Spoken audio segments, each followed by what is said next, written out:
Assalamualaikum warahmatullahi wabarakatuh. Saya bersama Biker Subuhan Pekanbaru Riau. Bagi yang sudah bergabung istiqomah, bagi yang belum segera bergabung. Kiamat sudah dekat. Berkah selalu, sukses. Assalamualaikum warahmatullahi wabarakatuh.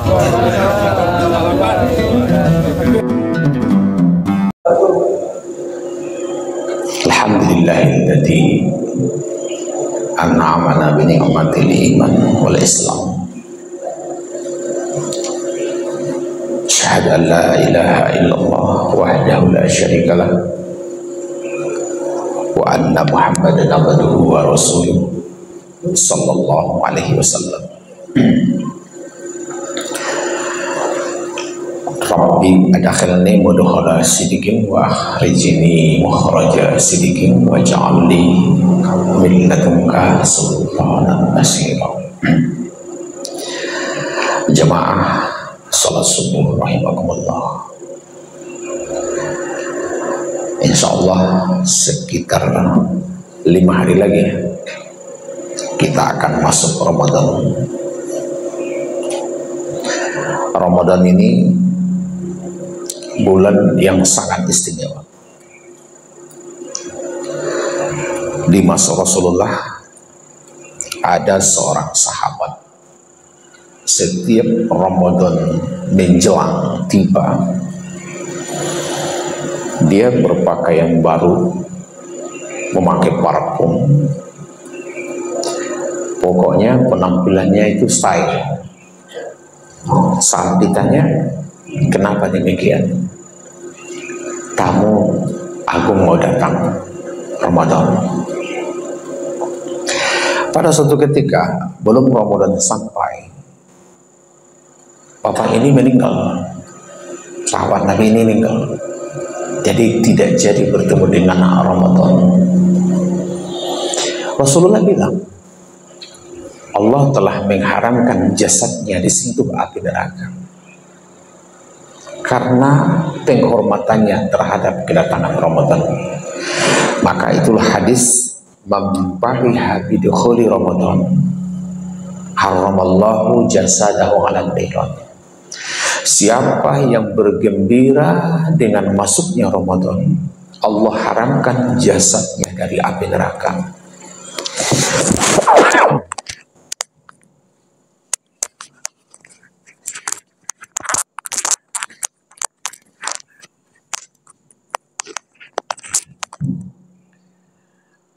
Itu baru bergembira menyambut datangnya Ramadan. Bagaimana kalau sempat kita memasuki Ramadan dengan benar? Itu dahsyat. Makanya Rasulullah bilang besok di akhirat ada 3 golongan yang sangat malang nasibnya. Satu di antara yang 3 golongan itu, dia meninggal di bulan Ramadan, tapi begitu hisab di akhirat dijalankan, dia malah masuk neraka. Ini yang paling malang nasibnya nih. Kenapa demikian kata Rasulullah? Karena pada dasarnya setiap seseorang mati di Ramadan itu pasti ahli surga. Tapi malah orang ini sebaliknya masuk neraka gitu. Ini malang nasibnya nih. Dia tidak memanfaatkan kesempatan Ramadan. Jemaah yang berbahagia, Ramadan oleh Rasulullah selalu dia sambut dengan kalimat ahlan wa sahlan ya syahrul Ramadan. Ini tamu. Maka kita pun sebagai umat, hendaknya Ramadan itu kita rubah mindset. Kita akan kedatangan tamu. Tamu kita ini harus kita muliakan. Jangan bikin dia kecewa. Apa yang membuat tamu kita di Ramadan, tamu Ramadan kita itu kecewa? Maksiat. Jadi selama Ramadan jangan ada dusta. Tamu kita akan sangat sedih kalau kita berdusta di bulan itu. Ramadan itu menangis dia. kenapa dia tidak menghargaiku sementara aku datang untuk kebaikan dia? Jangan ada berkelahi sampai tidak bertegur sapa. Jangan ada gibah. Jangan ada sombong. Intinya jangan buat dosa selama Ramadan. Ingat, aku sedang memuliakan tamuku, bulan Ramadan. Mungkin kebanyakan orang kalau ketemu Ramadan, prinsipnya cari pahala sebanyak mungkin. Kita tidak katakan salah, tapi kita harus selalu mindset, ini ada tamu, muliakan dia. Selama dari 1 Ramadan sampai malam 30, bahkan 1 malam menjelang 1 Syawal itu, ya, pas maghribnya itu terakhir, jangan satu pun ada dosa yang kita perbuat. Itu salah satu membuat Ramadan tidak bersedih. Yang kedua, buat dia bahagia. Apa yang membuat Ramadan itu bahagia? Dikala kita isi dengan bermacam kegiatan. Ini kayak hari ini kuliah subuh. Seperti tadi kata Bapak kita di sini, warga yang datang lebih banyak dari warga di sini ya Pak ya. Ya nggak masalah. Dakwah itu memang tantangan. Kalau orang yang udah ke masjid, nggak perlu diajak. Tugas kita kan mengajak orang yang tidak ke masjid untuk datang ke masjid. Jadi nggak masalah. Ini sebuah perjuangan. Dulu malah ada orang yang tak sholat untuk menjadi sholat. Inilah kebaikan itu. Kita melakukan kebaikan bukan untuk dihargai orang, bukan untuk dimuliakan orang, tapi untuk implementasi dari sholat kita sendiri. Apa isi sholat kita? Wajjahtu wajhiyya lilladzi fataras samawati wal ardh. Aku hadapkan wajahku bagi pencipta langit dan bumi, hanifan muslima wa ma'ana minal musyrikin, baik secara hanif dan penuh kepasrahan, dan saya tidak termasuk golongan yang menyekutukan Allah. Arti kata, nggak ada tujuan lain selain Allah. Saat kita melakukan hal-hal seperti ini di Ramadan, ini salah satu yang buat Ramadan itu bahagia. Jadi bikar subuh, mestinya Ramadan juga ini harus lebih semangat. Ini luar biasa. Allah sangat senang kepada hambanya yang memuliakan bulan Ramadan. Nah, jemaah yang berbahagia. Lalu kemudian, saat Ramadan benar-benar kita agungkan, kita muliakan. Apa Rasulullah bilang? Man qama Ramadana imanan wahtisaban ghufira lahu ma taqaddama min dzambihi. Siapa yang mendirikan Ramadan? Mendirikan Ramadan itu dia memuliakan Ramadan tadi. Iman karena iman, ihtisab karena mengharapkan perhitungan dari Allah. Ghufira lahu ma taqaddama min dzambi. Allah akan ampuni apa-apa yang terdahulu daripada dosanya. Raja'a ka yaumi waladathu ummuhu, dia kembali seperti dilahirkan ibunya. Jadi bisa bayangkan, Ramadan kesempatan membersihkan diri. Begitu kita muliakan dia, maka oleh Allah kita dibersihkan dari dosa. Sehingga kita balik seperti bayi. Bayi itu tanpa dosa. Napasnya harum, matanya bening, menggemaskan. Karena tak ada dosa tadi. Itu yang kita gapai. Karena jujur, dalam hidup ini kita nggak pernah lepas dari dosa.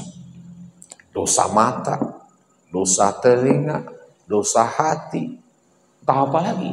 Yang durhaka sama orang tua, yang nyakitin, melukain perasaan orang lain, banyak sekali dosa kita. Nah, Ramadan, Allah berikan ini ke kita. Dia datangkan ini ke kita untuk membersihkan diri. Sehingga apa Rasulullah bilang? Ramadan syahru ummati, bulannya umatku. Kalau Rasulullah sangat sedih saat akhir Ramadan itu tiba. Dia merasa bagaimana ya? Merasa sesuatu hilang dari umatnya. Kesempatan momen untuk dapatkan ampunan itu hilang dari umatnya. Bahkan para malaikat di langit pun menangis dikala Ramadan akan pergi meninggalkan kita. Dan satu hal, bila esok Ramadan Allah berikan kita kesempatan untuk beribadah di sana, Ramadan tahun depan itu belum tentu ketemu. Karena umur kita nggak pernah tahu. Kadang-kadang menurut kita sehat, tahu-tahu sakit. Menurut kita hidup, tahu-tahu mati.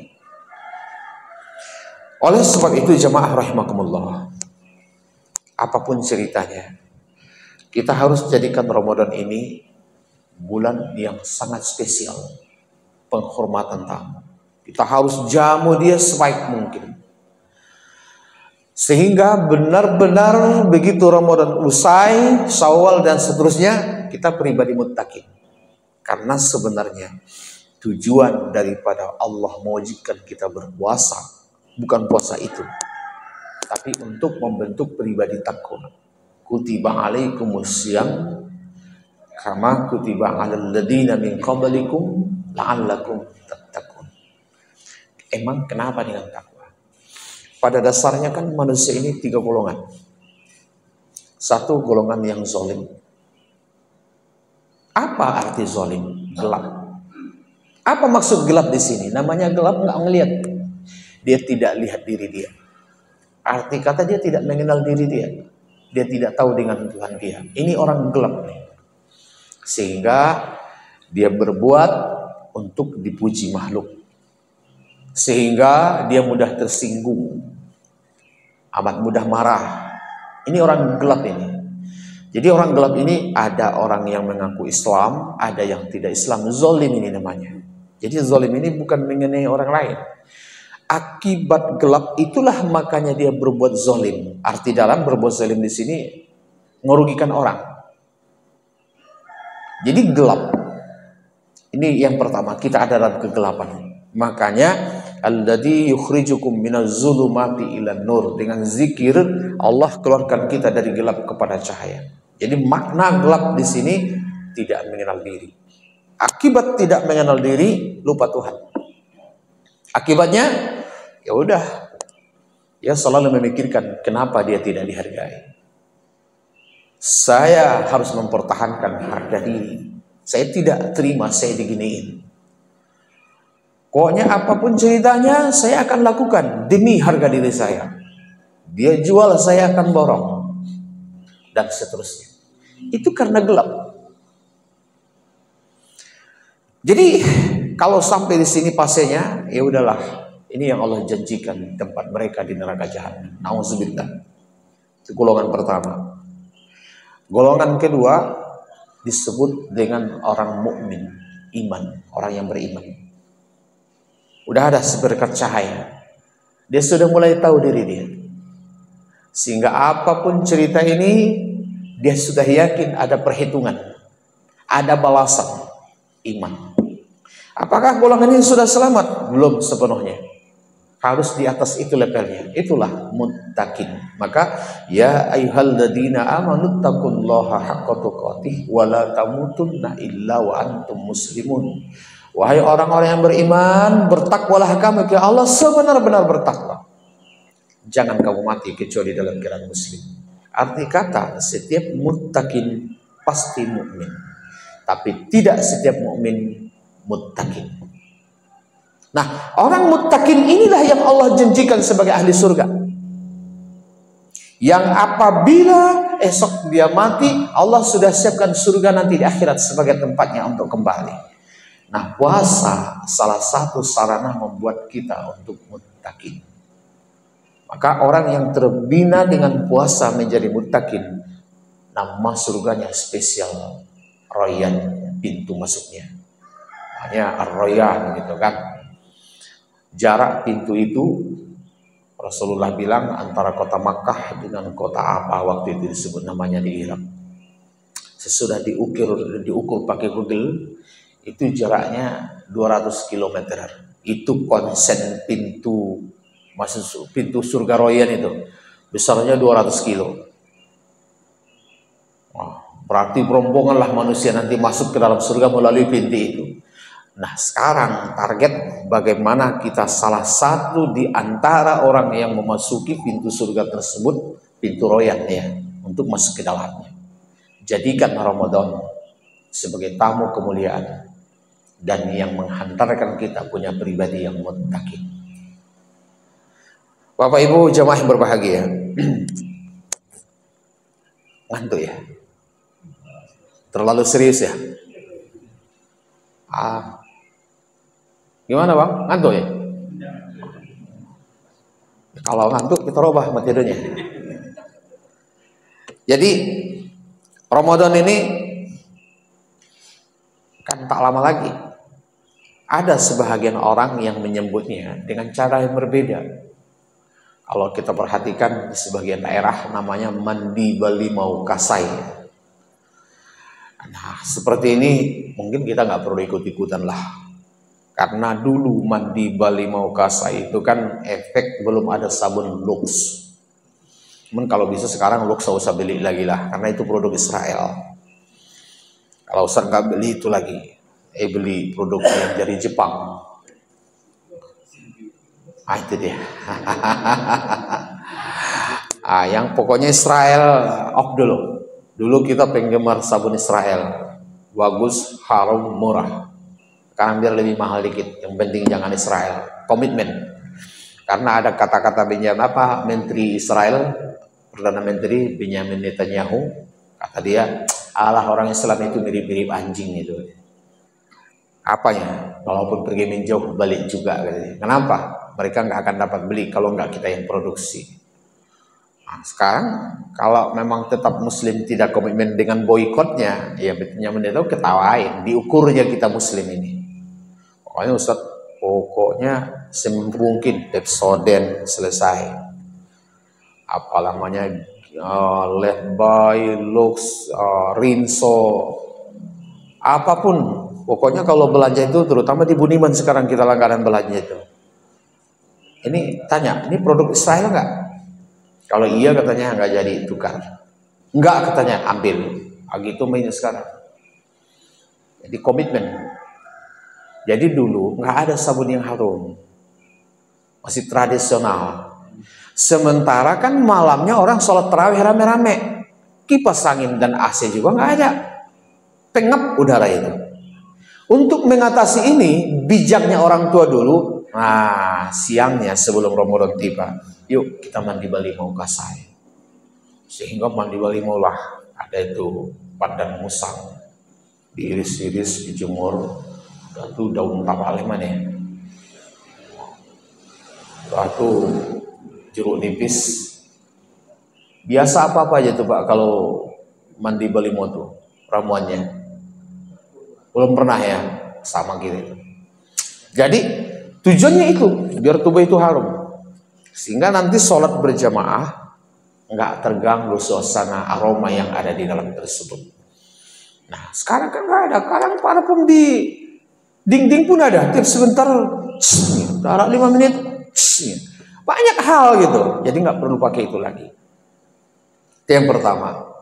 Jadi sebenarnya apa yang harus kita lakukan sebelum Ramadan itu tiba? Kita ingatlah kisah. Suatu hari Rasulullah lagi khutbah Jumat. Lagi khutbah Jumat nih. Tiba-tiba Rasul bilang, amin. Amin. Amin. 3 kali. Sahabat pada waktu itu mendengarkan khutbah kaget. Kok tiba-tiba Rasulullah berhenti khutbah bilang amin 3 kali. Udah tuh khutbahnya lanjut lagi. Ada apa ya? Namanya sahabat kepo juga. Selesai sholat maka ditanyalah kepada Rasulullah, ya Rasul, tadi kami lihat baginda Rasul berkata amin di tengah khutbahnya. Ada apa sebenarnya? Oh ya, Rasul bilang begini, itu Jibril datang dan berdoa, aku aminkan doanya. Pertama doanya, supaya puasa seorang anak yang durhaka kepada orang tuanya ditolak. aku aminkan. Nah, jadi kalau demikian, sebelum Ramadan ini tiba, kita yang masih punya orang tua, kita maaf sama anak orang tua kita tuh, karena tahu hatinya pernah tergores oleh kita. Temui. Orang tua itu jimat. Banyak pun duit kita, punya pesawat pribadi kita, nggak mobil lagi gitu. Nggak enak jadi orang kaya kalau nggak ada orang tua itu. Enaknya jadi orang kaya kalau ayah ibu kita masih hidup. Katanya orang kaya itu.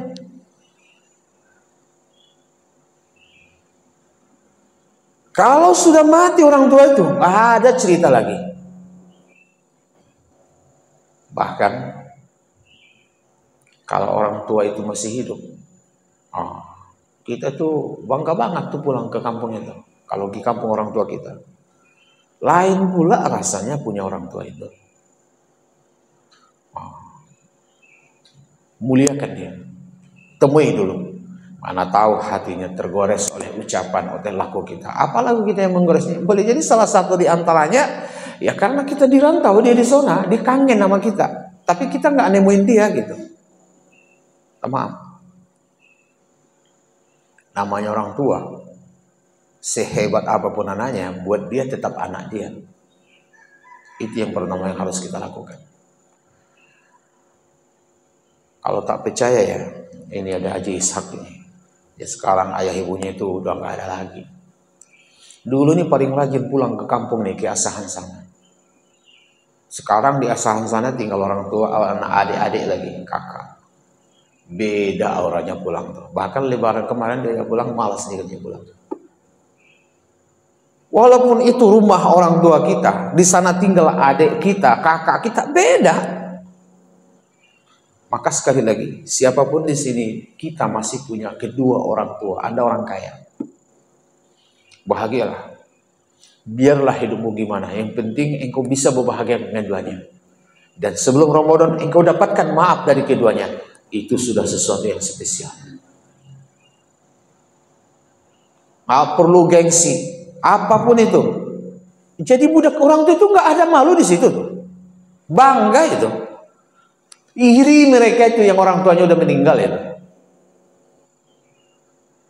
Jadi itu yang pertama. Kalau tinggal satu lagi, yang satu juga pertahankan, muliakan, buat dia bahagia. Apakah itu ayah ataukah itu ibu? Bagaimanapun tuahnya itu berbeda. Maaf ya, saya punya teman, apa dia bilang? Sesudah ayah ibuku meninggal, baru aku sadar. Aku lebih baik punya orang tua sekalipun tinggal tulang saja tapi masih hidup, dibanding dia tidak ada bersama kami. Biarlah dia tidur di atas tempat tidur, disuapin, diberesin kotorannya, tapi dia masih ada. Ada alasan untuk berkumpul adik beradik, ada alasan untuk akur, ada alasan untuk saling tegur. Tapi begitu mereka sudah nggak ada, di antara kami saling iri, di antara kami saling bermusuhan, di antara kami saling bergibah, saling memfitnah. Karena ada persaingan yang tidak sehat, tidak lagi ada yang mendamaikan, nggak ada lagi alasan untuk bersama. Yang ada ego masing-masing bagaimana untuk berlaku. Itulah kata teman saya. Saya pikir-pikir ngomong itu benar juga. Jadi kepada kita semua, bagi yang masih hidup orang tuanya, muliakan. Jangan pernah sia-siakan. Rugi. Lain rasanya. Yang kedua, ternyata orang tua ini, sumber ini, Uwais Al-Qarni, seorang laki-laki yang miskin di Yaman, direndahkan orang karena kemiskinannya. Yaman itu lumayan jauh juga itu dari Madinah. Tapi kemudian dia hidup di masa Rasulullah ini, Uwais Al-Qarni ini. Artinya Rasulullah hidup, dia hidup. Pernah Uwais Al-Qarni datang ke Madinah untuk ketemu Rasulullah. Tapi bertepatan Uwais Al-Qarni sampai ke Madinah, Rasulullah lagi pergi keluar kota untuk berperang, sehingga nggak ketemu. Dia balik ke Yaman. Sehingga saat Rasulullah hidup, Uwais Al-Qarni tak sempat pernah ketemu dengan baginda Rasulullah. Tapi sekalipun mereka nggak pernah ketemu, Rasulullah berpesan kepada sahabatnya, ada Abu Bakar, ada Umar, Utsman, Ali, dan yang lain-lain. Apa dia bilang kepada semua mereka? Nanti sepeninggalku kata Rasulullah, akan datang ke sini seorang namanya Uwais Al-Qarni dari Yaman.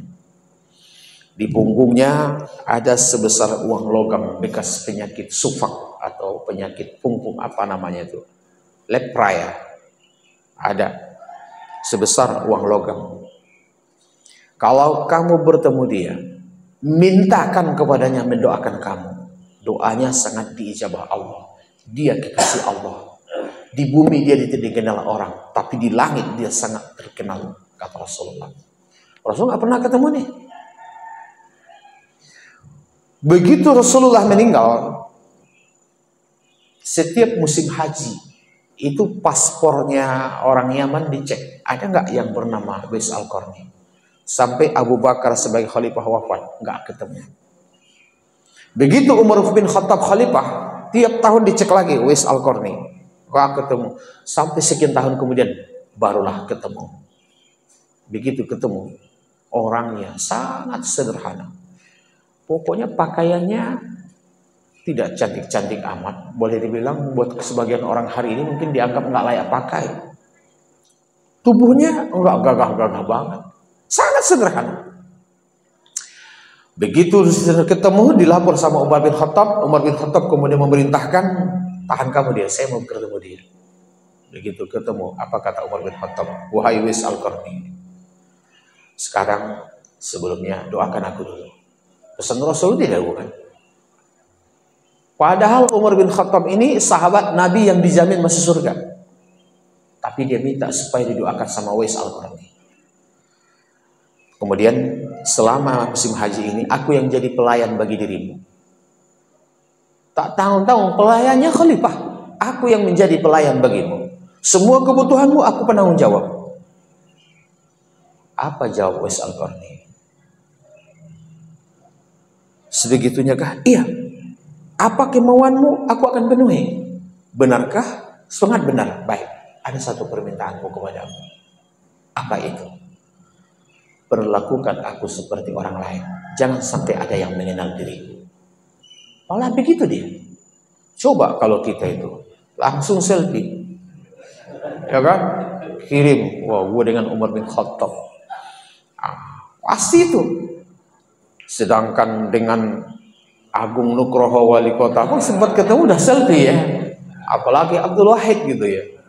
Nah ini Umar bin Khattab di atas seorang presiden mau jadi pelayannya Uwais Al-Qarni, tapi Uwais Al-Qarni bilang enggak, perlakukan aku seperti orang biasa sehingga tidak ada yang tahu dengan diriku. Nah, apa yang membuat Uwais Al-Qarni ini mulia? Ternyata satu, dia sangat memuliakan ibunya. Jadi ibunya udah tua, sakit-sakitan karena badannya agak gendut. Yang gendut ini kan kalau udah tua, badan itu berat untuk dibawa. Kalau udah tua, payah jalan. Inilah ibunya Uwais Al-Qarni ini. Tapi dia bilang, Uwais Al-Qarni, ibu sangat ingin melaksanakan ibadah haji. Nah dulu kan tak ada pesawat, tak ada mobil, tak ada kendaraan bermotor. Binatang palingan ada. Baik bu. Maka sebelum musim haji, Uwais Al-Qarni dicarinya anak sapi. Jadi anak sapi itu sengaja dia bawa tiap hari ke atas bukit dengan cara digendong. Tiap hari. Bertahun-tahun. Sampai sapi itu sudah besar. Bayanginlah. Rupanya latihannya seperti itu. Sehingga sapi gak ringan dengan angkatnya. Sama aja seperti ngangkat anak sapi. Jadi kalau mau jadi seorang angkat berat, ternyata latihannya itu yang terbaik. Anak sapi atau anak kerbau. dari anaknya. Tiap hari diangkat, harus tiap hari. Tak serasa, baru 2 tahun kemudian kan sapi kerbau udah besar. Kita bisa angkat kerbau besar, 400 ton, 400 kilo maksudnya. Nah, ini yang dilakukan Uwais Al-Qarni. Ternyata intinya itu apa? Melatih diri untuk menggendong ibunya melaksanakan ibadah haji. Begitu sudah kuat dia, Bu, musim haji telah tiba, kita berangkat. Dari Yaman dia gendong ibunya. Dia gendong.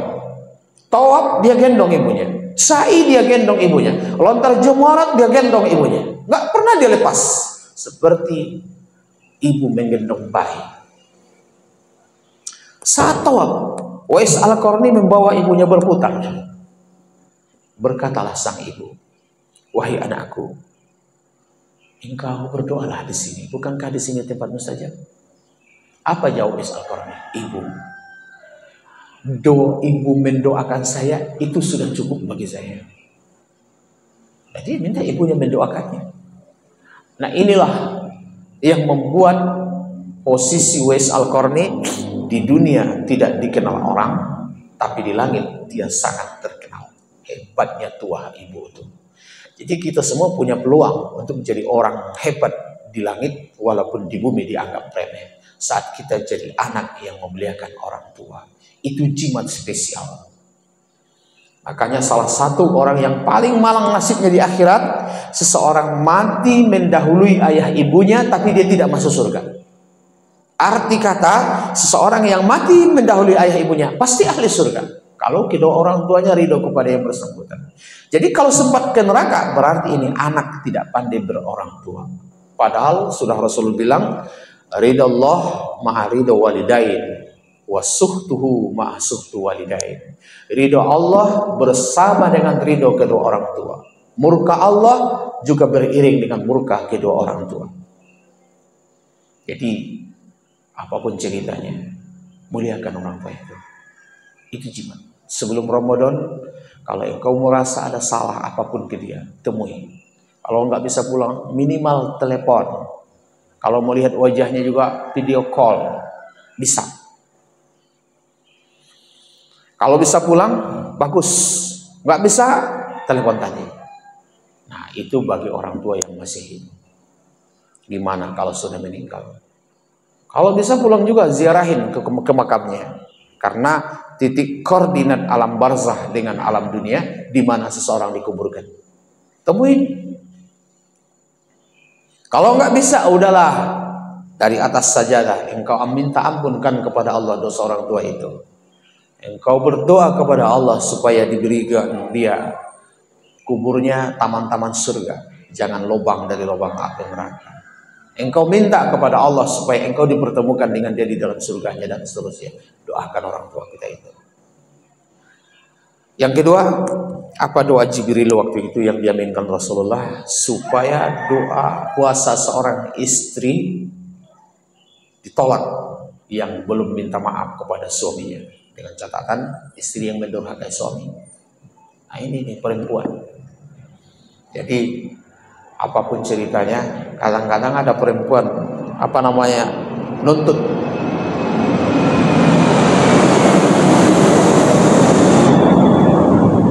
Katanya, kenapa sih perempuan aja, istri aja disuruh minta maaf ke suami? Kalau yang mada-mada itu banyak suami kan? Mudah-mudahan orang Bikes nggak ada yang mada sama istrinya. Mudah-mudahan lah. Mudah-mudahan, berarti masih ada dikhawatirkan, kan begitu? Apa yang terjadi kemudian? Subhanallah. Ustaz jawab, masalahnya bukan masalah suami banyak salah atau banyak benar. Masalahnya istri tanggung jawab suami. Kalau istri berbuat baik, suami ikut dapat pahala. Jadi kalau misalnya nih, kita ini istrinya pergi ngaji. Pergi ngaji nih istrinya nih. Tapi benar-benar mengaji ya, bukan ngerumpi ya. Kadang-kadang banyak juga pergi ngaji tapi ngerumpi gitu. Ngaji. Itu kan setiap duduk di majelis ilmu kayak sekarang, itu minimal pahalanya Rasulullah bilang dari hadis riwayat Anas bin Malik, sama dengan sholat sunat 1000 rakaat. Makanya suatu hari pernah Imam Malik sedang ngasih tausiah di dalam masjid. Datang orang, tahiyat masjid dia dulu, baru duduk. Nggak lama duduk, tausiah selesai, udah telat. Oleh Imam Malik dipanggil, betapa bodohnya dirimu. Engkau abaikan yang 1000 rakaat hanya untuk mengejar yang 2 rakaat. Apakah engkau tidak tahu Rasulullah telah berpesan, duduk di majelis ilmu lebih baik daripada sholat sunnah 1000 rakaat.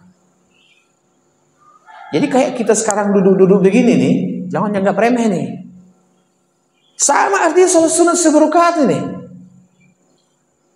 Bandingkan Ramadan aja 8 rakaat tarawihnya udah di-korting tuh dari 20. Berat melakukannya.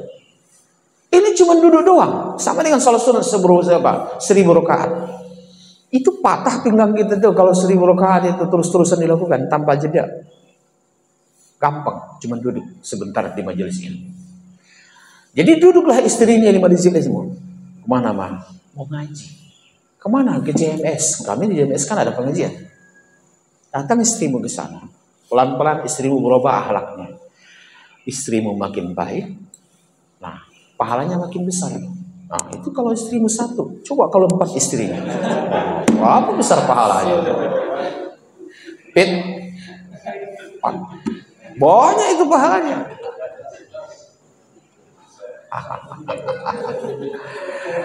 Jadi jemaah yang berbahagia, itu sumber pahala yang luar biasa. Jadi apapun ceritanya, kalau kita perhatikan, beruntunglah kalau istrimu jadi orang baik, mau jadi orang baik. Maka heran saya, kadang-kadang ada perempuan tuh bilang, apa ibu nggak ngaji? Suami nggak boleh kan? Bodoh banget itu suaminya gitu. Kayak suaminya perlu dibawa ke RS. Dikasih nilai kebaikan kok nggak dimanfaatkan. Kalau perlu antar, tungguin kalau mau ditungguin. Mau ngaji kau? Iya. Di mana di sana? Bagus pengajiannya. Tentang apa ini? Oke, yuk antar. Jadi tunggu. Berapa lama? 1 jam. Oke. 1 jam tunggu. Tengok 1 jam jemput. Bukannya dilarang. Kasih. Mau baju balik seragam kan perempuan. Biasanya kalau perempuan itu seragamnya terus-terusan itu. Minimal 3 tahun seragamnya itu. Kalau kita laki-laki nggak ada seragam-seragamnya. Jarang itu. Kalau Bikes alhamdulillah ada seragamnya kan. Ah, seperti itu. Oh, udah tuh sebentar tiap boro-boro pergi ke Sumbar jalan-jalan. Udah pergi lah. Nah, yang itu bolehlah. Kalau nggak dibolehkan nggak masalah. Karena itu nggak manfaat amat sih gitu. Tapi kalau menuntut ilmu, udah. Ya kadang-kadang ini perempuan pergi jalan-jalan ke Sumbar, laki sama anaknya entah makan, entah enggak lagi di rumah gitu ya. Jadi kita kembali ke pangkal cerita. Jadi istri minta maaf sama suami. Bukan masalah banyak salah atau benar, tapi istri tanggung jawab suami. Sebaliknya istri bikin dosa. Maaf ya, istri kita nutup auratnya terbuka, jalan di depan. Sebenarnya ia sedang memilih rantai mengikatmu untuk diseret ke api neraka. Jadi besok laki-laki ini, kita-kita ini banyak masuk neraka. Bukan karena dosa yang kita perbuat, tapi dosa yang dilakukan istri kita yang kita tidak nasihati. Berat punya istri itu mah. Jadi kadang-kadang mau 4, 1 aja nggak selesai.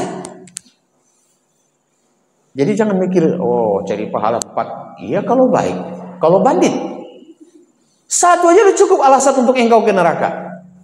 Apalagi 4. Makin hajablah kita dibikin malaikat Malik di dalam neraka ini. Kau kata dia kan, selesai kita itu. Jadi sebab itu apapun ceritanya, hati-hati. Di sini tanggung jawab suami ke istri. Itulah sebabnya kenapa istri minta maaf sama suami. Apa artinya? Mungkin karena dosaku, engkau sudah banyak menanggung dosa. Maafkan aku. Istrimu yang durhaka sama orang tuanya, engkau yang berdosa. Istrimu durhaka sama orang tuamu, engkau yang ikut berdosa. Istrimu ngomong gosip sama orang lain, engkau tidak cegah, engkau yang ikut berdosa. Banyak dosa kita. Suami ini nanggung dosa akibat perbuatan istri. Istri tetap berdosa. Berat. Makanya laki-laki itu cepat meninggalnya kadang-kadang. Terlalu banyak beban hidupnya. Jarang tuh laki-laki duluan mati dari istri. Biasanya laki-laki duluan mati itu. Makanya jarang istri duluan mati dari suami. Ada, tapi lebih banyak duluan laki-laki. Ngapa? Beban hidup laki-laki berat. Dosanya pun yang ditanggung berat nih. Hati-hatilah. Jadi kepada wanita, apapun ceritanya, minta maaf sama suamimu. Karena mana tahu, karena perbuatanmu banyak suami menanggung dosa. Itu sebenarnya.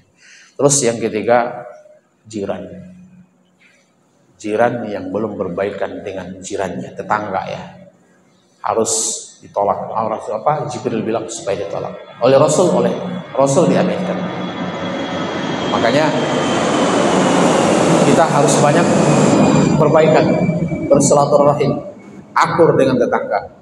Supaya jangan karena itu nanti Ramadan kita tamu agung spesial tadi tidak kita dapatkan nilainya. Ini harus kita baguskan.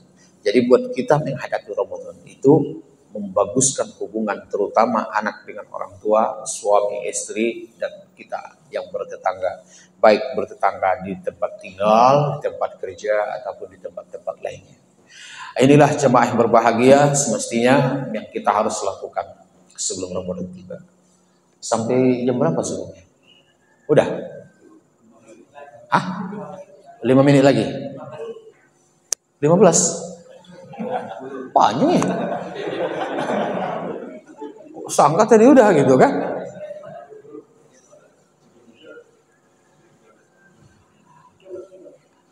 Jadi kalau kita perhatikan sikap yang seperti ini kita amalkan, sebenarnya itu untuk kebaikan diri kita sendiri.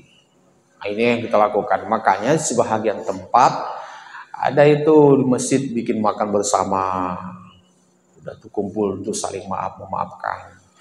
Kalau dulu biasanya mau puasa itu banyak orang bikin acara mendoa di rumahnya, diundang orang datang ke rumah. Tujuan itu minta maaf itu sebenarnya, karena kalau didatangin satu-satu berat. Nah, ada kemudian ide di tahun 90-an dimulai orang, ya udah daripada rumah ke rumah, bikin satu tempat aja di masjid, masing-masing bawa sambal gitu kan. Dan kita pun akhirnya bikin juga tuh, kita bikin di masjid JMS. Insya Allah nanti momennya itu. Jadi kita gus nih ngundang nih semuanya, bapak-bapak di sini juga. Nanti kita menyambut Ramadan akan mengadakan makan bersama sekaligus dan zikir di masjid JMS Jalan Unggas. Unggas 4 ya, Unggas berapa tuh? Unggas 1, Unggas besar. Saat tinggal tercamat paling ujung nanti sebelah kanan. Terbuka untuk siapa aja. Insya Allah menunya spesial. Ada Bapak Belantara nanti yang jadi sponsor itu. Makan bersama. Makan siang kita di sana. Ini undangannya serius ini. Nanti enggak malu-malu nih Bapak juga. Mudah-mudahan Bapak ada waktu nanti bareng-bareng kita sana Pak ya. Nah, semuanya bawa istri gitu. Insya Allah. Jadi dari di sana bukan orang-orang Jalan Unggas saja, orang Unggas tinggi enggak seberapa. Dari daerah-daerah yang berjauhan juga kita kumpul di sana. Ada yang dari Rengat nih Pak Haji. Dari Rengat ya. Pak Haji ini yang dari Rengat itu. Insya Allah kita undang orang Bikers semua, kita undang nanti, kita absen lah, kita tanya sama si Riki, sama si David atau berapa nih kawannya yang nggak hadir ini. Datang kan kita senang. Ya, kalau perlu kita bikin kerjasama nanti satu hari. Nah, jemaah yang berbahagia, Ramadan sekali lagi bulan yang spesial. Karena spesialnya malah Allah kasih bonus. Ada satu malam di Ramadan khairum min alfi syahr. Lebih baik dari 1000 bulan. Itu yang disebut malam Lailatul Qadar. Itu harus kita kejar. Dan Rasulullah juga Al-Quran tidak mengatakan malam keberapa. Jadi bisa malam pertama, bisa malam kedua, bisa malam ke-30. Misteri. Artinya apa dimisterikan? Supaya kita isi Ramadan tiap malam. Jangan hanya malam tertentu.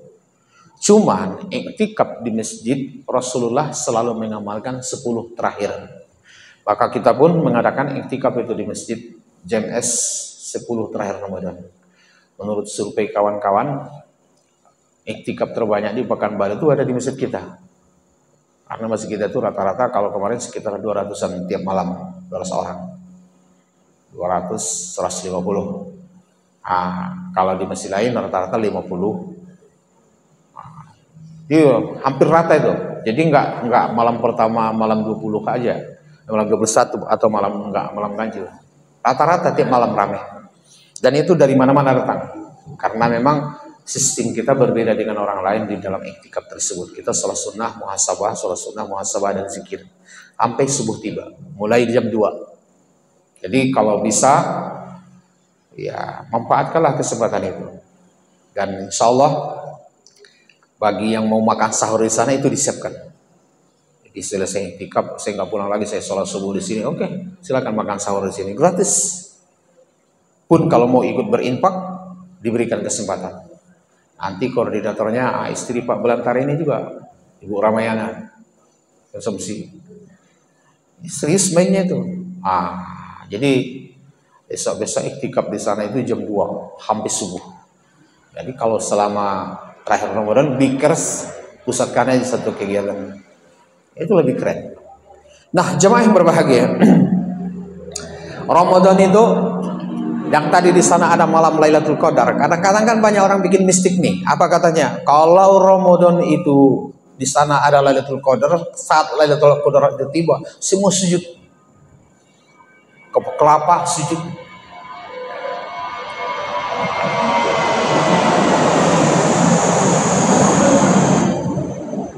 Air berhenti ini. Makanya ada orang kalau malam Ramadan itu, malam mengejar Lailatul Qadar itu, ini air ditaruh di gelas. Kita sangka untuk diminum, rupanya itu dicek-cek, digoyang-goyang. Kalau goyang belum datang Lailatul Qadar. Kalau datang dia membeku. Itu mistik itu. Nggak harus seperti itu. Yang pasti aja malam Lailatul Qadar. Cuman kapan mana nggak tahu. Lakukan aja begitu. Nanti aja di akhirat kita tahu. Nggak harus berhenti air, nggak harus kelapa nampak sujud dan seterusnya. Kan ada cerita mistiknya katanya kelapa itu sujud. Jadi kawan tuh mau wudhu, taruhlah pecinya di kelapa ini. Dia nggak tahu lagi sujud itu kelapa. Begitu selesai wudhu, tiba-tiba kelapa udah berdiri kembali di atas sana, nggak dapat lagi sama dia. Itu nggak benar itu. Ada cerita yang seperti itu. Faktanya nggak ada itu. Jadi inti yang dikatakan sujud bukan sujud seperti kita sujud dalam sholat. Yang dikatakan sujud itu kan tunduk. Cuman Rasulullah bilang kalau malam itu tiba, angin itu terasa suara damai, tenang. Angin pun tak bertiup, daun-daun pun tak bergerak. Seperti itu. Dan insya Allah itu sering kita rasakan. Artinya dari kita kan boleh dibilang rata-rata tiap Ramadan itu ada iktikaf kita. Jadi kita rasakan itu. Kita tahu, wis, daun pun tak ada yang bergoyang, nyamuk pun tak ada yang datang. Terasa hening, damai. Dan suasana pun dalam iktikaf itu terasa tuh berbeda. Oh ya, malam itu dia tiba. Pagi dilihat matahari pun berbeda terbitnya dengan hari-hari sebelumnya atau sesudahnya. Insya Allah. Itu diusahakan dapat. Kenapa? Karena sekali lagi tahun depan juga kita tidak tahu umur akan sampai. Oleh sebab itu jemaah yang berbahagia, mari di akhir bulan Sya'ban ini kita sambut Ramadan sebaik mungkin, dengan merubah prinsip, tidak lagi sebatas mencari pahala, tapi memuliakan tamu agung spesial. Bikin Ramadan bahagia dengan perlakuan kita. Jangan pernah bikin dia kecewa, akibat ulah kita juga. Bikin dia bangga, umat Muhammad SAW telah menghargainya dengan ibadahnya, telah menjaganya tidak bersedih dengan menjaga diri dari kemaksiatannya. Rasulullah selama Ramadan selalu tampil keren dan harta di tangannya seperti kapas di tiup angin. Hendaknya Ramadan kita juga seperti itu. Dan waktu-waktu yang mustajab berdoa di Ramadan menjelang berbuka puasa. Jadi beberapa menit sebelum berbuka kita udah siap, udah mandi, udah rapi, hidangan telah saji, berdoalah ke Allah. Dan yang paling utama mintaan, Allahumma innaka afuwun karim, tuhibbul afwa fa'fu anna ya karim. Ya Allah, Engkau itu Maha Pemaaf lagi Maha Mulia. Engkau sangat mencintai yang meminta maaf, maka maafkanlah aku dan maafkanlah kami. Insya Allah dosamu akan dihapus. Itu yang paling penting. Kalau masalah dunia ini gini-gini aja, ini usah dipikirin banget. Karena dunia ini akan kita bawa pulang. Napas yang kita hirup pun harus kita kembalikan dengan hembuskan kan. Hembusan napas terakhir kan itu kalau orang mati. Telah meninggal dunia sebulan, minus sebulan. Dengan hembusan napas terakhir jam 12.00. Napas pun harus kita kembalikan. Jangankan yang lain-lain. Jadi sebab itu, sekali lagi, orang cerdas adalah mereka yang mempersiapkan diri untuk menyongsong hari akhirat. Baik, sampai di sini mungkin ada pertanyaan sebelum saya tutup, diberikan kesempatan.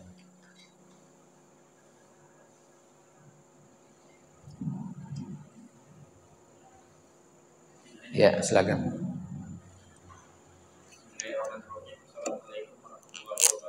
Waalaikumsalam.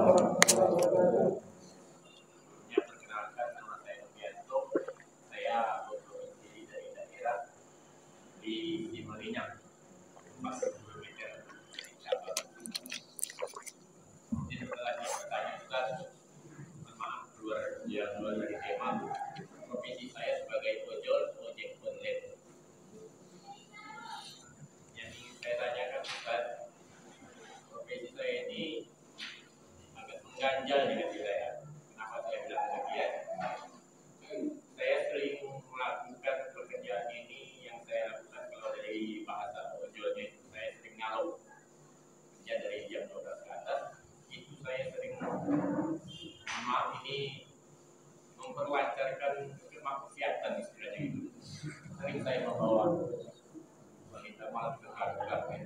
Jadi kita kenapa akhir-akhir ini saya berniat untuk berhenti, tapi dari sisi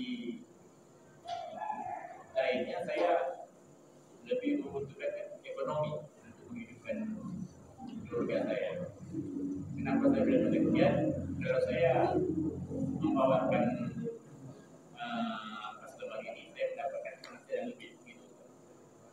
Mungkin itu pencerahannya. Terima kasih. Assalamualaikum warahmatullahi wabarakatuh. Jadi memang dilematis. Ikut serta melakukan maksiat itu dosanya sama dengan pelaku. Ibarat jualan minum keras, Rasul bilang apa? Ada 8 golongan yang berdosa di situ. Tukang buat, tukang hantar, tukang buka, tukang tuang, tukang jual, tukang beli, tukang minum. Kebagian itu semua. Jadi zina gitu juga. Kita tukang hantar. Berarti itu bahagian dari pelaku zina. Jadi uang tipnya lebih mahal. Iya, godaannya memang dahsyat. Jadi kalau tahu bahwa memang kita mengantar seseorang untuk melakukan zina, kita antar juga, ya kita ikut berdosa. Lalu kemudian uang itu kita berikan kepada istri dan anak kita. Mereka tentu makan uang yang haram. Endingnya apa? Tentu mereka akan tidak dapat berkah. Saat berkah itu nggak dapat, boleh jadi istri pun tidak lagi jadi suami istri yang soleha. Anak tidak ada di anak soleh. Sebenarnya rezeki itu ada. Harta itu rezeki terendah. Sehat itu rezeki tertinggi. Keluarga yang baik itu rezeki yang paling utama. Iman itu rezeki yang paling sempurna. Coba, harta rezeki yang paling rendah. Sehat itu rezeki yang paling tinggi. Keluarga yang damai itu rezeki yang paling utama. Dan iman itu rezeki yang paling sempurna. Apakah kita lebih memilih rezeki yang rendah dibanding rezeki yang paling utama? Keluarga yang tadi. Jadi kalau kita berikan makanan ke anak kita, ke istri kita dari yang tidak halal, maksudnya, otomatis harmonisasi rumah tangga akan hilang. Anak-anak pun akan mudah melawan sama kita tanpa kita sadari itu. Nah, kalau tidak, boleh jadi rezeki yang tinggi tadi hilang, kesehatan. Efeknya itu sebenarnya pasti ada, cuman tidak langsung. Nah, kalau dari cerita ini saya melihat Allah tuh masih sayang sama abang. Diberinya rasa bersalah. Rasulullah ditanya, ya Rasulullah, apa itu dosa? Istafti qalbak, tanya hatimu. Setiap engkau sudah berkata tidak baik, itu karena dosa. Jadi sebenarnya dosa tidak dosanya, hati kita tahu jawabannya. Nggak perlu ditanya sama kiai, sama buya, sama ustaz, sama siapapun. Hatimu tahu bahwa itu adalah dosa. Dan abang tadi sudah berkata hatinya itu dosa. Jadi kalau saya kasih saran, tidak harus berhenti ngojek, tapi tidak mengantar orang yang seperti itu. Kalau tahu, maaf, saya tidak sempat. Nah, ngojek tidak harus berhenti, tapi untuk ngantar orang seperti itu, iya harus berhenti, harus tegas. Dan insya Allah banyak tak berkah, sedikit berkah, kita lebih banyak, lebih bagus pilih yang sedikit tapi berkah. Nah, itu yang pertama. Terus yang kedua, lagian keluar malam jam 12 ke atas itu kan secara kesehatan nggak bagus. Karena udara yang masuk ke kita itu akan menyebabkan oksigen itu bercampur air, menyebabkan paru-paru basah. Ya, mungkin kita bilang ada masker, ada helm untuk menghalangi, iya, tapi tetap berpengaruh. Kalau bisa jam segitu nggak usah keluar lagi, istirahatlah, kawanin istri sama anak di rumah. Biarlah siang kita berjuang. Apa adanya siang hari itulah rezekinya kita. Jadi tidak harus berhenti ngojek. Kalau memang belum ada usaha yang lebih baik dari itu. Itu aja saran dari saya. Pokoknya jangan karena uang yang sedikit lalu kemudian kita mengorbankan rezeki yang paling utama atau rezeki yang paling sempurna atau rezeki yang paling tinggi. Jadi bahasanya harta rezeki paling rendah, sehat rezeki paling tinggi, keluarga yang harmonis rezeki yang paling utama, iman rezeki yang paling sempurna. Bahasanya seperti itu. Apakah kita akan korbankan yang tinggi, yang utama, atau yang sempurna? Nah, baik. Ada lagi penutup? Alhamdulillah. Nah, itu dulu cerita kita. Al-Fatihah.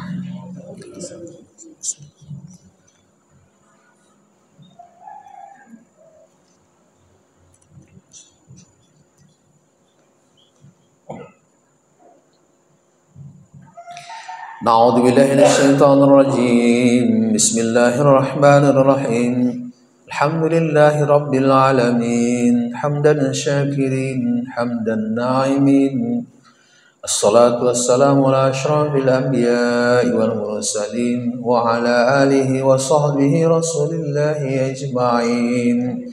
Allahumma ighfir lana dzunubana wa liwalidayna warhamhuma kama rabbayana shaghira wa li jaddina wa li jaddatina wa li masaikhina wa lil mu'minina wal mu'minat wal muslimina wal muslimat al ahya'i minhum wal amwat bi rahmatika ya arhamar rahimin. Allahumma ij'al hadza ya Allah jam'ana jam'al marhuma wa tafarraqana min ba'di ya Allah tafarraqan ma'suma. Allahumma barikna bi syahri Sya'ban wa ballighna bi Ramadan waj'alna bi qiyami Ramadan. Rabbana zalamna anfusana wa illam taghfir lana wa tarhamna lanakunanna minal khasirin. Rabbana la tuzigh qulubana ba'da idh hadaitana wa hab lana min ladunka rahmah innaka antal wahhab.